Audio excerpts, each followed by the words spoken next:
Jaram hino ɗo taarika fiima antu heɗito moƴƴa.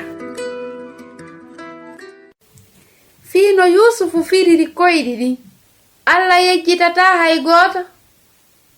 Yusufu no habbi, yontere feƴƴi. On say yontere goo kadi feƴƴi. Lewru lebbi ɗiɗi, sa'i juutuɗo feƴƴi. Yusufu woni e miijagol. Mi bonnali hay hunde, kono mi doga nder kaso ɗo, ko fi honɗum gooto ala yaltinde ɗo. Kasoojo goo accitanoɗo foduno Yusufu wondema o haalanay Fir'auna fii makko. Kono o yejjiti Yusufu. Duuɓi ɗiɗi feƴƴi gila ko ɗum waɗi. Kono no woodunomo yejjitaali Yusufu, on ko Allah. O foduno wondema o waɗoyaymo lanɗo mawɗo. Jooni non Allah fuɗɗi timminde fodaari makko ndi.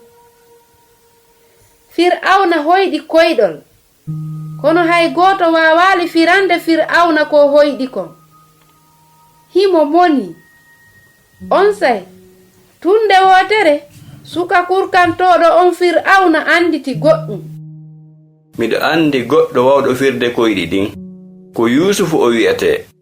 Himo ga kaso kono o bonna hay hunde. Miijitimo fes. Noddemo kisan. Yamirore Fir'auna nden jokka. Yusufu adda yeeso lanɗo leydi Misira ndi, o sujjanimo.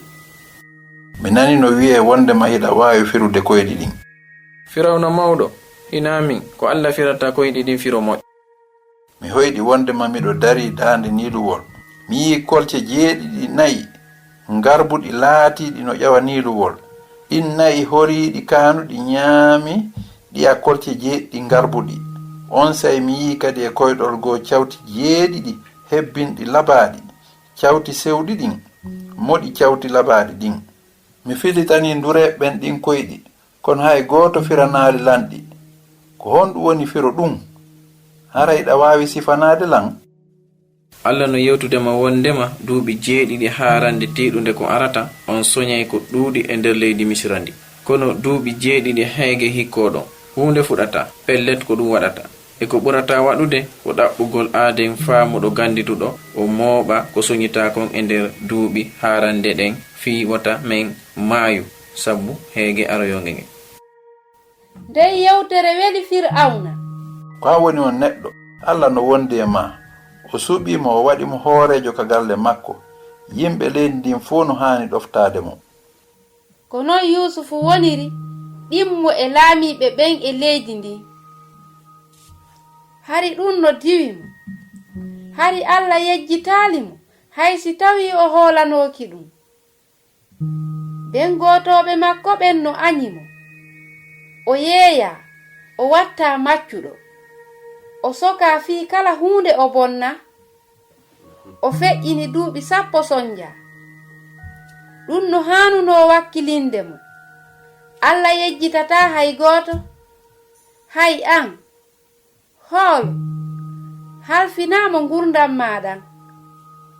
A ŋarɗay fii ko Allah waɗani kon Yusufu. Ko ɗum waɗi si a haanaa tultude taarika hikkotoɗon.